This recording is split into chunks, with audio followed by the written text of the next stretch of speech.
देखिए, आज़ादी का अमृत महोत्सव चल रहा है और साहब का ढिंढोरा पिट रहा है फॉरेन के अंदर खूब। हम बहुत ज्यादा विश्व गुरु बन चुके हैं। देखिए, नया संसद जो है, कहीं ना कहीं नए संसद का उद्घाटन भी ऐसे ही हुआ जैसे माननीय अटल बिहारी वाजपेयी के जमाने में इस पे अटैक हुआ था।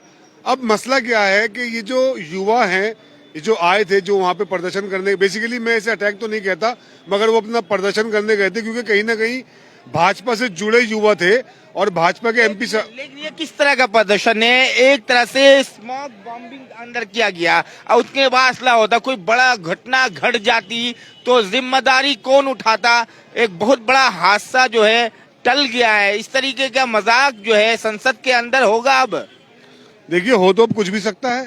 बेसिकली क्या है कि एक इवेंट मैनेजमेंट चल रहा है मुल्क के अंदर, पब्लिक को मजा दिया जा रहा है। अच्छा, अगर ये देखिए, ये बहुत बड़ा मसला बनता अगर इसमें कोई नाम मुसलमान का आ जाता बीच के अंदर। हुआ क्या, दरअसल वो सारे भाई हमारे हिंदू भाई निकले और वो युवा नाराज थे सरकार से, बेरोजगारी के मुद्दे पे, मणिपुर के मुद्दे पे वो बहुत नाराज थे और उन्होंने भगत सिंह का रास्ता चुना। मगर अगर इसके अंदर एक भी मुसलमान का नाम होता या किसी कांग्रेस या किसी विपक्षी दल के नेता ने उनको बुलाया होता, जिस तरह भाजपा के एमपी साहब के उसमें वो आए थे, तो कहीं ना कहीं गोदी मीडिया छाती पीट पीट के इस टाइम कह रहा होता कि देश पे ऊपर हमला, संसद पे हमला। मगर कहीं ना कहीं बात को दबाया जा रहा है। भाई देश में कानून है, देश में सुप्रीम कोर्ट है, देश में जो है न्यायपालिका है। इस तरह के विरोध दर्ज कराना संसद के अंदर डरा धमका करके, ये गुंडागर्दी करके, ये क्या उचित है?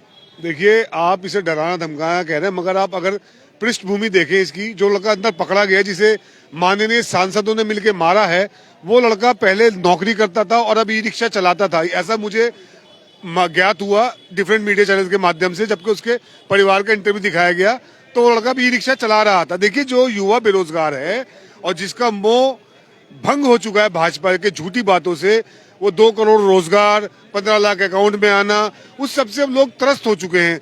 कहीं ना कहीं जनता का मोह भंग हो गया है, जनता इनसे नाराज है, इनसे सिर्फ ईवीएम खुश है, ईवीएम ही नहीं जिताया जा रहा। वरना कौन सा तरीका है कि संसद में जाके बवाल बचाना, ये कौन सा तरीका था? देखिए, जब उनकी बात नहीं सुनी जाएगी, कोई तो तरीका अपनाएंगे युवा। देश के युवा हैं, वो कोई गुंडे नहीं है, ना वो टेररिस्ट है, वो एक बेरोजगार युवा हैं। जब उनको 2 करोड़ रोजगार नहीं मिल रहा, आप उस पे जाइए कि जड़ क्या है मुद्दे की। जब आपकी बात नहीं सुनी जा रही, जब भी रोजगार की बात होगी, युवाओं की बात राहुल गांधी जी उठाते हैं तो ये मंदिर मस्जिद हिंदू मुसलमान बीच में ले आते हैं। गोदी मीडिया, राहुल गांधी पे भी उठने लगे सवाल, कांग्रेस पे भी उठ रहे हैं सवाल इस हमले को लेकर कि कांग्रेस ने करवाया है। क्या कहना चाहेंगे? अरे साहब, गोदी मीडिया तो कुछ भी कर सकता है। ये तो आपका नाम भी दे सकता है, कल को मेरा नाम भी दे सकते हैं। इनके पास तो कुछ बचे। राहुल गांधी तो वहां सीना तान के खड़े हुए थे, वो तो देख रहे थे, भागे नहीं, वहां खड़े होकर देख रहे थे क्या हो रहा है, चीजों को कंट्रोल करने की कोशिश कर रहे थे। अच्छा, कांग्रेस अब या तो इसी पर सवाल उठ रहे हैं, राहुल गांधी सीना ताने खड़े थे, इसी पर सवाल उठ रहे हैं कि राहुल गांधी को पता था कि इनके पास कुछ नहीं है, जब भी वो सीना ताने खड़े थे। देखिए, राहुल गांधी सीना ताने इसलिए खड़े थे कि उन्हें देश की नब्ज पता है, उन्हें पता है युवा नाराज है, उन्हें पता है कि हम फर्जी विश्व गुरु बन रहे हैं, सदी का सबसे मजबूत प्रधानमंत्री, सबसे मजबूत सरकार, ऐसा गोदी मीडिया कहता है। तो भैया, ये सुरक्षा में चूक कैसे हुई? इतना बड़ा पार्लियामेंट उन्होंने बना दिया। कहीं ना कहीं अब इनकी ये जो इवेंट मैनेजमेंट हुआ है, इसकी जांच होनी चाहिए। भाजपा के नेता ने उनको क्यों बुलाया था वहां पे, और वाकई वो युवा क्यों नाराज था? अब ये कहना कि कांग्रेस से कराया, तो क्या भाजपा सरकार इतनी कमजोर है कि कांग्रेस ऐसा करा सकती है? ये सब गोदी मीडिया का ताना बाना है, उनको अपनी खबर चलानी है। लेकिन दानिश हलीम साहब, जिस तरीके संसद में इतना बड़ा जो ये विवाद छिड़ा हुआ है इस हमले को लेकर, अगर ये घटना और कोई बड़ा होता, जैसे कि कोई बम वहां पर फोड़ दिया जाता, जैसे कि उनके पास असला होता, वेपन होते, तो ये बताइए मंजर क्या होता? इस तरह की देश का संसद जब सुरक्षित नहीं है तो इसमें एक सवाल पैदा होता है कि देश सुरक्षित कैसे हो सकता है? क्या कहना चाहेंगे? देखिए, इस देश में अदानी सुरक्षित है, अंबानी सुरक्षित है, बाकी सब परेशान हैं, असुरक्षित हैं। कहीं ना कहीं लोगों के सामने प्रॉब्लम्स आ रही हैं, युवा बेरोजगार है। अडानी कहाँ से आ गए? अरे भाई, देश में सुरक्षित सबसे ज्यादा अडानी तो है। बाकी पूरा देश असुरक्षित है। कहीं ना कहीं उठा के देख लीजिए, भाजपा के सांसद और भाजपा के एमएलए ने रेप के अंदर उन्हें यूपी में सजा हुई है, वहां भी सबसे मजबूत सीएम साहब हैं। लेकिन इसे किस तरह देख रहे हैं? लोगों ने उन्हें यूथ आइकॉन मानना शुरू कर दिया। वो हमलावर जो लोग थे जिन्होंने हमला किया, स्मोक बॉम्बिंग करी है। देखिए, उन बच्चों की काउंसलिंग होनी चाहिए। देखिए, वो टेररिस्ट नहीं है, वो इस देश के परेशान युवा हैं। इस तरह का आतंकी हमले को आप टेररिस्ट नहीं कह रहे, कैसी बातें कर रहे हैं? देखिए, आतंकी हमला जब होता है जब उनका वेपन होते, और आप जानते हैं कि संसद के अंदर एक पेन भी लेके नहीं जा सकते आप। पत्रकार महोदय, आप लोग तो संसद में जाते हैं। देखिए, इनको भाजपा के सांसद ने बाकायदा इनवाइट किया, इनके ऊपर उनका नाम है, उसके पास के ऊपर ये गए हैं और लेजिटिमेट एंट्री है। सुरक्षा ने पूरी उन्होंने पता करने के बाद, वरना संसद में तो कुछ भी नहीं सकता। जब पत्रकार अपना पेन लेके नहीं जा सकते अंदर, तो एक आम आदमी कैसे घुस सकता है? तो कहीं ना कहीं ये युवा भाजपा के युवा थे, जो भाजपा को समर्पित थे। अब भाजपा से उनका मोह भंग हो गया है, मोदी जी के झूठे वादों से परेशान हो गए हैं। वे जब रोजगार मांगते हैं, हिंदू मुस्लिम और हिंदू मुस्लिम। आज जनता त्रस्त है, ये युवा रोजगार मांग रहे हैं, इनको रोजगार दीजिए। आप कहते हैं हम विश्व गुरु बन गए। 120 करोड़ की आबादी में 85 करोड़ लोगों को राशन दिया जा रहा है मुफ्त का। आप विश्व गुरु हैं? हंगर इंडेक्स में आप कहाँ पे आते हैं? मुल्क का बेड़ा गर्क कर दिया। मुल्क में सबसे ऊपर जा रहा है सिर्फ अदानी, सब बेच दिया देश को। ये युवाओं का आक्रोश है, ये जन आक्रोश में बदलेगा, लोग सड़कों पे आएंगे। देखिए, इनसे अवाम नाराज है, इनसे ईवीएम खुश है, बस इसलिए जीतते आ रहे हैं।